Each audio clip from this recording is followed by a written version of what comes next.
ఏ ఎండల్లోనైనా, ఎంతటి కరువులోనైనా, ఎంతటి కాటకం వచ్చినా, ఎంతటి ఉపద్రవం వచ్చినా, సూపర్ ఎల్ నినో వచ్చినా బెస్ట్ పాయింట్ ఏది నీళ్లు పట్టేందుకు అంటే సార్ ప్రాణహిత గోదావరి కలిసినాక కాళేశ్వరం పాయింట్ ఏదైతున్నదో అక్కడ ఎప్పటికీ నీళ్లుంటాయి, మీకు ఎంతటి కరువు వచ్చినా నీళ్లుంటాయని చెప్పి చెబితే ఆ రోజు మరి పెద్దలు ఇంజనీర్ల సూచన, జియాలజిస్టుల సూచన, సెంట్రల్ వాటర్ కమిషన్ సూచనతోని కేసీఆర్ గారి నాయకత్వంలో మనం ఆనాడు కాళేశ్వరం ప్రాజెక్టుకు ఇక్కడ భూమి పూజ చేసుకొని మేడిగడ్డ ఈ కన్నెపల్లి పంప్ హౌస్తో, లక్ష్మీ పంప్ హౌస్తో మేడిగడ్డ దగ్గర మనం బరాజ్ కట్టుకున్నాం.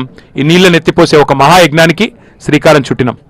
మహారాష్ట్రకు పోయి స్వయంగా ఒప్పించి మెప్పించి కేసీఆర్ గారు స్వయంగా కష్టపడి ఆ ప్రభుత్వంతో ఒక అంగీకారం కుదుర్చుకొని మరి ఎంత వేగంగా కట్టినారు ఈ ప్రాజెక్ట్ అంటే మీకు చేసే ఐడియా కోసం చెప్తున్నా. ఎవరినో కించపరచాలనో ఎవరినో విమర్శ చేయాలనో కాదు.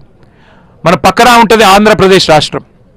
ఆంధ్రప్రదేశ్ రాష్ట్రంలో నేను పుట్టక ముందు నుంచి, అంటే నాకు ఇంకా ఈ నెలలో 50 ఏళ్ళు వస్తున్నాయి, నేను పుట్టక ముందు నుంచి వింటున్నాం పోలవరం ప్రాజెక్ట్ అని. అంతకుముందు సినిమాలలో కూడా ఉంటుండే, నేను 50 ఏళ్ళు 60 ఏళ్ళ కిందటి సినిమాలలో కూడా పోలవరం ప్రాజెక్టు గురించి ఎప్పటి నుంచో చెప్తా ఉన్నారు. పోలవరం ఒక గ్రావిటీ బేస్డ్ ప్రాజెక్టు, కిందికి నీళ్ళు తీసుకుపోయే ప్రాజెక్టు, గోదావరికి అడ్డం కట్టి కిందికి డెల్టాకు నీళ్ళు తీసుకుపోయే ప్రాజెక్టు. దశాబ్దాలుగా వింటున్నా పోలవరం కాలే, ఇంకా కూడా కాలే. 28 అవుతుంది అంటుండ్రు, అవుతుంది కావచ్చు 5-6 దశాబ్దాల తర్వాత. 5-6 దశాబ్దాల నుంచి వింటున్నాం. రాజశేఖర రెడ్డి గారు వచ్చిన తర్వాత 2004-05లో పునాది రాయబడ్డది పోలవరానికి. 25, 21, 22 సంవత్సరాలు అనేట్టుంది ఇప్పటికి, ఇంకా పూర్తి కాలే.